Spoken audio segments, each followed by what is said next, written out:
Hi folks, David Waring here again with InformedTrades.com and today's lesson of the day. In our last lesson we continued our course on the basics of futures trading with a look at the primary purpose of the futures markets, which is to hedge price risk. In today's lesson we're going to continue this discussion with a look at how this process is standardized through the futures exchange and the futures contract. So let's get started. From the example in our last lesson, we should now be able to see some of the great benefits that hedging offers both consumers and producers of different products. Now that we have this understanding, however, we should also be able to see some of the disadvantage of hedging price risk on a private one-on-one basis. These are primarily, number one, settlement risk. When this type of deal is done on a private basis, as in our last example, neither of the parties to the transaction have any guarantees that the other party is going to make good on their end of the deal. This can especially be a problem if, as in our last example of agreeing to trade corn for $4.75 a bushel ahead of time, the price ends up being a great deal different from $4.75 when it comes time to deliver. Number two is no central marketplace. A second issue that arises is a lack of price transparency for both the buyer and the seller in terms of knowing what price other similar deals are being done at, so they can both make sure they are getting a fair price. If there was one central place where these types of deals were all taking place, they would both not only be more comfortable that they were getting or receiving a fair price, but also would have other people to transact with. This is something which is known as liquidity, which we will discuss further in later lessons. Number three is a lack of standardization.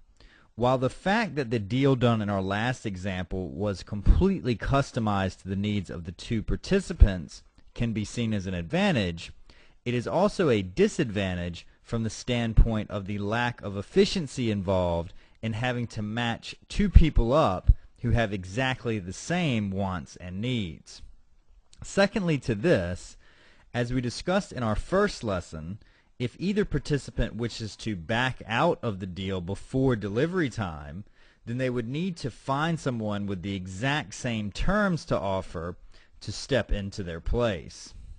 Now that we understand this, we can more easily see how standardizing and having one central place where these types of transactions take place offers a much better solution for all involved. Let's look at how the futures contracts and the futures exchange accomplish this.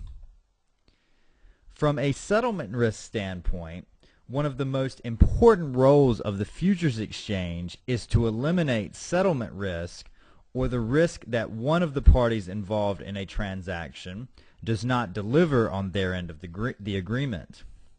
They do this through what is known as a clearinghouse, which is ultimately the counterparty to all trades. What this means is that when I buy a futures contract from another person who sells that futures contract to me, we are technically not trading with each other, but with the clearinghouse. This makes trading in the futures market much more efficient from the standpoint of settlement risk, because instead of having to worry about who the person is that I am trading with each time I place a trade, I only need to worry about the clearinghouse, which is generally a AAA rated financial institution.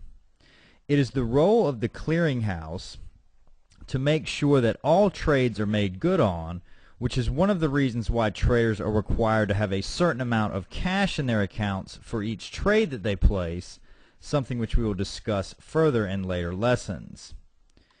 Number two is the futures exchange provides a central marketplace.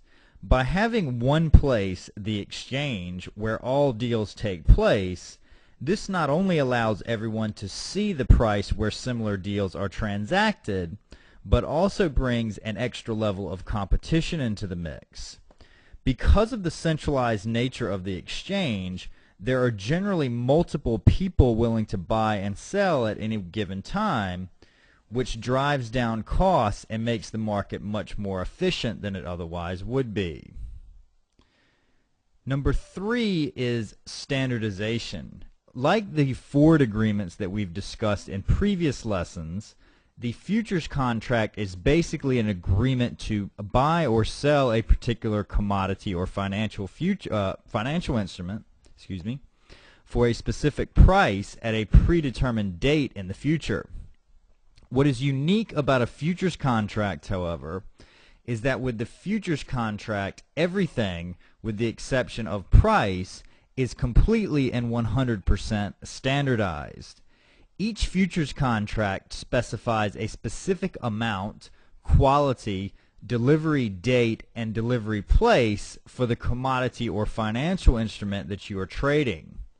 The fact that the futures contract is standardized simplifies and makes the process of hedging and speculating in the futures markets much more efficient. Through the futures markets, hedgers no longer have to find someone with the exact opposite needs of themselves to transact with, but instead can trade one or more standardized futures contracts based on their needs. In addition to making the process of hedging much more efficient, this process of standardization also makes speculating in the futures markets more straightforward, because the speculator only has to analyze the futures contract they wish to trade and not each individual deal, as they would have to if things were not standardized. Bringing together people to transact on a central futures exchange with standardized futures contracts was so popular for agricultural products, it has now been expanded to many other markets, including financial instruments such as interest rates and stock indexes, precious metals, and energy. And this is a topic we will begin to explore in coming lessons. That's our lesson for today. As always, if there's any questions or comments, please feel free to leave them in the comment section below, and good luck with your trading.